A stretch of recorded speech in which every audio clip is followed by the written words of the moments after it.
그래서 여러분들 혹시 구독을 안 눌러주셨으면 구독 아시죠? 구독. 자매순이 어떻게 이 강의 재밌게 잘 들으셨습니까? 오늘은 하나님의 뜻을 객관적으로 이 강의에서 드러났다고 그랬잖아요. 계명, 규칙, 회헌, 장상들 순명 이런 것은 객관적으로 드러난 하나님의 뜻이라고 할 수 있겠죠.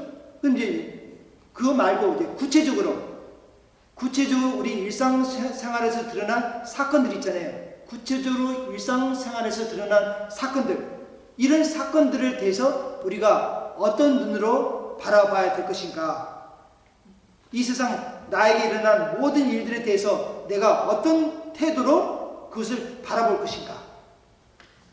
여러분들은 어떤 태도로 바라보시겠어요? 이 세상에 일어난 모든 일, 나에게 일어난 모든 일, 그것에 대해서 내가 어떤 마음을 가져야 되는 것인가. 감사로 받아들이는 것이 하나님의 뜻이다 이거예요. 데살로니가전서 5장 16절 아주 유명하죠. 우리 한국사에서 5.16 데살로니가전서 5.16 5장 16절 어떤 처지에서든지 감사하십시오. 이것이 그리스도 예수를 통해서 여러분에게 보여주신 하나님의 뜻입니다. 그러니까 하나님의 뜻이 뭐라고 그랬어요? 어떤 처지에서든지 감사하라게. 어떤 처지에서든지 감사하라. 이것이 하나님의 뜻이다. 그러니까 내 삶 속에서 일어난 모든 일, 그 모든 일에 대해서 감사하는 마음으로 받아들이는 것이 하나님의 뜻이다 이게. 까닭은 뭡니까? 까닭은 이 세상 일은 하나님께서 원하시고 허락하지 않으면 아무 일도 일어나지 않기 때문에 그런 것입니다. 물론 우리는 그 이 세상에 일어난 모든 일들이 왜 일어나는지 우리가 잘 알지 못하겠죠? 잘 알지 못하지만 우리는 이렇게 생각을 해야 된다는 거예요. 하나님은 우리의 선이기 아니면 아무것도 원하거나 허락하지 않으신다는 생각을 가져야 된다는 것입니다. 다시 말하면 세상 만사가 모두 하나님의 것이며 하나님의 손에서 온다라고 이렇게 생각을 해야 된다는 것입니다. 모든 일, 세상에 일어나는 모든 일, 집에서 11장 14절에 좋은 일이든 굳은 일이든 삶이든 죽음이든 풍부하건 가난하건 이 모든 것이 하나님께로부터 오는 것이 아니냐. 이사야서 45장 7절에 빛을 만드는 것도 나요 어둠을 지은 것도 나요 행복을 주는 것도 나요 불행을 조장하는 것도 나요. 그러니까 하나님의 관점에서 이 세상 일이 우연히 생기는 것은 없다는 것입니다. 모든 것이 하나님의 섭리에서 오는 것이다. 그러므로 모든 것이 하나님의 섭리에서 오는 것이라면 우리가 불행할 때나 행복할 때, 쓸쓸히 지내거나 위로를 받을 때, 병중에 있거나 건강할 때 모두가 함께 받는 재앙이나 개인적으로 받는 재앙, 불순한 기후, 맨날 비가 오고 태풍이 불고 바람이 불고 하는, 늘 홍수가 오고 기근이 들고 환난과 재앙, 자연적 또는 자연적 은사의 불공평한 분배, 실패, 죽음이나 죽음에 따르는 고통과 불안 등등 모두가 하나님부터 온다고 생각하는 것입니다. 나에게 상처를 입힌다든지 내 것을 강탈해 갔다든지 내 명예를 훼손한 인간의 결점에서 오는 악이나 괴로움 등등 모든 것. 요한복음 18장 11절에 아버지께서 나에게 주신 이 고난의 잔을 내가 마셔야 하지 않겠느냐. 이 고난의 잔, 예수님이 받아내야 될 이 십자가의 고난, 이게 사실은 하나님이 주신 것보다는 사실 사람의 손에 의해서, 사탄에 의해서 예수님이 이 고난의 잔을 짊어지는 거 아닙니까? 그러나 예수님은, 그럼에도 예수님은 그것을 아버지로부터 오는 것이라고 하면서 내가 이 고난의 잔을 마셔야 되지 않느냐, 이렇게 예수님이 말씀하고 있지 않습니까? 구약의 욥기를 보면은 욥은 재산을 강탈당하고 자식들이 죽었어요. 재산을 다 잃어버리고 또 자식도 죽고 그랬어요. 그랬을 때 욥은 주님께서 주셨던 거 주님께서 도로 가져가시니 주님의 이름은 참히 받으소서, 욥기 1장 21절 이렇게 말했어요. 근데 사실은 자식을 잃어버리고 재산을 강탈당한 거, 그거 누가 한 겁니까? 사탄이 한 것이 아닙니까? 사탄이 한 것인데도 불구하고 욥은 하나님을 원망하기보다는 자신의 모든 것을 잃어버림을 하나님이 도로 가져가신 것이라고 여겼어요. 그래서 우리가 하나님에게서 좋은 것을 받았는데 나쁜 것이라고 하여 어찌 거절할 수 있단 말이요? 욥기 2장 10절 하면서 하나님을 원망하지 않았어요. 창세기를 보면은 요셉이 형들에 의해서 이집트로 노예로 팔려가지 않았습니까? 근데 이집트로 팔려가가지고 나중에 욥이 이집트의 재상이 되었죠. 근데 나중에 욥은 형들한테 이렇게 말했어요. 창세기 45장 4절에서 8절 형님들이 나를 이집트로 팔아 넘겼지요? 그러나 이제는 나를 이곳으로 팔아 넘겼다고 해서 마음으로 괴로워할 것도 얼굴을 붉힐 것도 없습니다. 하나님께서 우리의 목숨을 살리시려고 나를 형님들보다 앞서 보내신 것입니다. 이 땅에 기근이 든지 이태가 되었습니다. 아직도 밭을 갈아 곡식을 거두려면 5해가 더 지나야 됩니다. 하나님께서 나를 형님들보다 앞서 보내신 것은 형님들의 종족을 땅에 살아남게 하시려는 것이었습니다. 그러니 나를 이곳으로 보낸 것은 형님들이 아니라 바로 하나님이십니다. 하나님께서는 나를 파라오의 어른으로 그 온 집안의 주인으로 삼으시고 이집트 전국을 다스리는 자로 세워주셨습니다. 이처럼 요셉은 자기가 이집트로 팔려가는 불행도 사실은 형들이 나쁜 형들의 잘못으로 그렇게 이집트로 노예로 팔려가지 않았습니까? 근데 요셉은 그것도 하나님의 선하신 뜻이라고 하면서 형들을 용서를 하고 있는 것입니다. 다시 말하면 이번 강의의 핵심은 뭐냐면 세상 만사가 모두 하나님의 섭니다. 하나님이 허락하신 것이다. 하나님의 뜻이다. 그러면은 세상 만사가 하나님의 뜻이라면은 우리가 어떻게 되겠습니까? 세상 만사가 하나님의 뜻인데 원망하고 불평하고 투정 부리고 그래야 되겠어요? 하나님의 뜻이니까 그것에 대해서 어떻게 해야 돼요? 모든 것이 하나님의 뜻이면은 하나님부터 온 것이라면은 하나님이 허락하신 것이라면은 모든 것이 하나님의 섭리라면은 그 소리는 감사하며 살아야 되죠. 그래서 5일로 데살로니가전서 5장 16절 얼마나 중요하면은 5일육이 어떤 처지에서든지 감사하십시오. 불행한 일에 대해서도 감사하라 이거예요. 맨날 비 오는 것에 대해서도 감사하는 거예요. 올해 여름이 겨우 일주일밖에 되지 않았어요. 올해는 맨날 비 오고 태풍 오고 막 그랬어요. 그래도 감사한 것입니다. 하느님 감사합니다.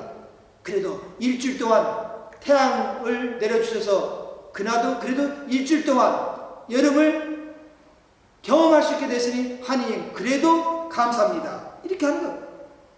그러니까 늘 감사하면은 우리 마음이 어떻게 돼요?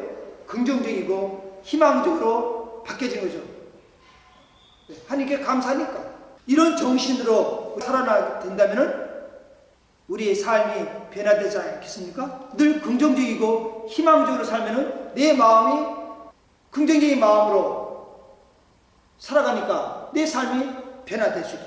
구약의 톱이 또 무척 어려움을 겪고 정말 삶이 힘들지 않았습니까? 급기야는 눈까지 시력까지 잃어버렸어요. 톱이. 그런데도 하나님에 대해서 불만을 품거나 지금까지 들었던 충성과 순종의 정신을 조금도 잃지 않았어요. 왜 토빗은 그렇게 했을까요? 하나님을 사랑하는 사람들, 곧 하나님의 계획에 따라 부르심을 받은 사람들에게는 모든 일이 서로 작용해서 좋은 결과를 이룬다는 것을 우리는 압니다. 장차 우리에게 나타날 영광에 비추어 보면 지금 우리가 겪고 있는 고통은 아무것도 아니라고 생각합니다. 그러니까 결국에는 우리가 모든 것에 대해서 감사하는 마음을 갖는 이유는 뭐냐면 나중에 결국에는 그 감사를 통해서 더 큰 영광을 받을 수 있게 되기 때문에, 또 감사를 통해서 하나님은 보다 더 좋은 선을, 보다 더 좋은 결과를 이루어내기 때문에 우리는 감사하는 마음을 갖는다는 것입니다. 우리에게 일어난 일이 비록 불행한 일이라고 하더라도 좋은 결과를 주시기 위해서 하나님이 허락한 일이기 때문에 우리가 감사해야 된다 이것입니다. 그래서 성녀 소아 들에서 말했잖아요. 모든 것은 은총입니다. 이렇게 성녀 소아 들에서는 말을 했다는 것입니다. 그러면은 우리 모두는 하나님의 은총을 받고 싶어 하지 않습니까? 하나님 은총 받고 싶어서 이렇게 강의 듣는 거 아니에요? 하나님 은총 받고 싶어서 여러분 기도 생활하는 거 아닙니까? 하나님 은총 받고 싶어서 신앙생활 하는 거 아니겠어요? 그러면 은총을 받으려면 은총 받는 비결이 뭘까요? 못 받아도 은총을 받으려면 은총은 하늘에서 내려오는 것이니까 은총이 하늘에서 내려오려면 그 은총에서 하늘에서 내려오는 그 은총을 받아내려면 그릇이 있어야 되지 않아요? 그 그릇이? 그 그릇은 어떤 그릇일까요? 감사의 그릇, 감사의 마음의 그릇을 갖출 때 은총을 받을 수 있게 된다는 것이죠. 성녀 소아 들에서는 이렇게 말했어요. 좋으신 하나님의 은총을 가장 잘 끌어당기는 것은 바로 감사입니다. 우리가 은혜에 감사드릴 때면 하나님께서는 감동을 받아 서둘러 우리에게 10가지 다른 은혜를 베풀어 주시고, 우리가 또다시 감사한 마음을 토로하면 헤아릴 수 없을 만큼 많은 은총을 쏟아부어 주세요. 제가 직접 체험했으니 꼭 한번 해보세요. 직접 보게 될 거예요. 저는 하나님께서 주시는 모든 것에 대해 한없이 감사드리며 제 감사의 마음을 수천 가지 방법으로 그분께 보여드립니다.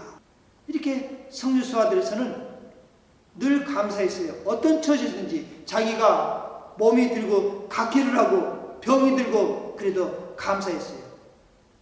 그러니 그런 마음으로 신앙생활 했으니 위대한 성녀가 되지 않을 수 있었겠어요? 모든 것을 감사했던 것은 모든 것을 하나님부터 오는 모든 것을 기꺼이 받아들였다는 뜻이니까, 모든 것을 기꺼이 받아들였더니 그건 자기 자신을 비운 것이니 그게 하나님 보시기에 얼마나 아름다운 영혼이 되겠어요. 그러니 성인이 안 될 수 있겠어요? 감사. 모든 것에 감사하는 것이 바로 성인이 되는 비결입니다. 모든 것에 대해서 감사하는 것.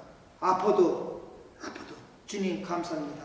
이게 당신 뜻이라면 제가 기꺼이 받아내겠습니다. 참아내겠습니다. 이게 바로 성인이 아니겠어요? 성녀 소아들에서 언니 수녀가 이런 말을 했어요. 하나님께서 나를 버리신 것만 같아서 슬퍼했어요. 하나님께서 나를 버리시는 것만 같아서 제가 슬퍼했어요.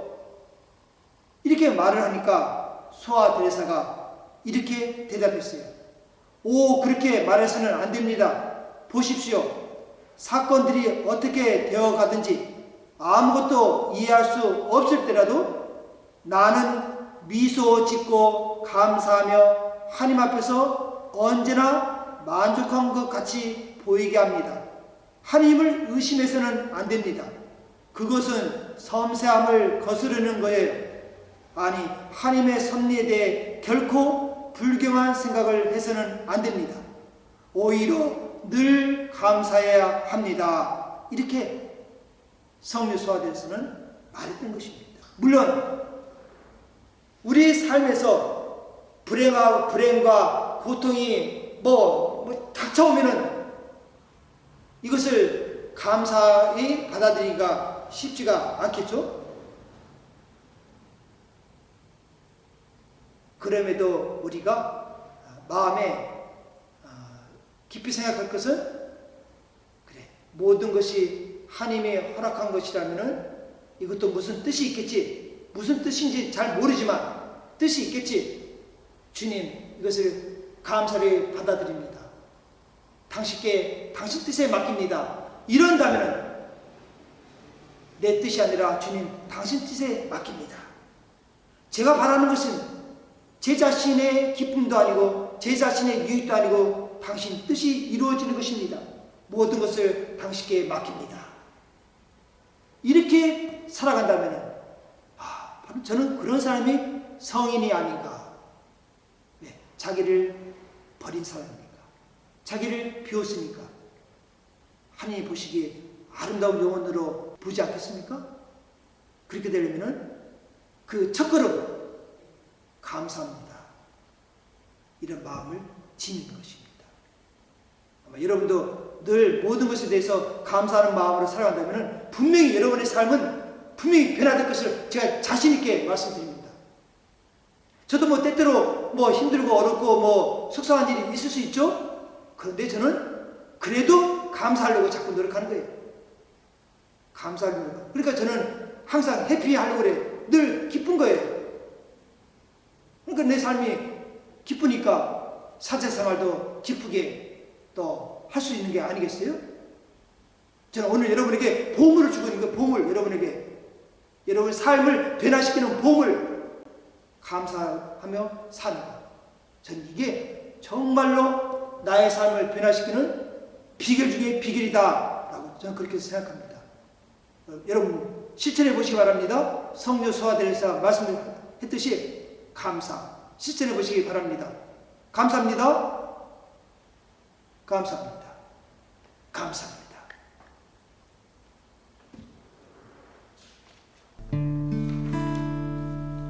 마리아 오 마리아 마리아 오 마리아 아름다우신 분 반짝이는 별들 앞에서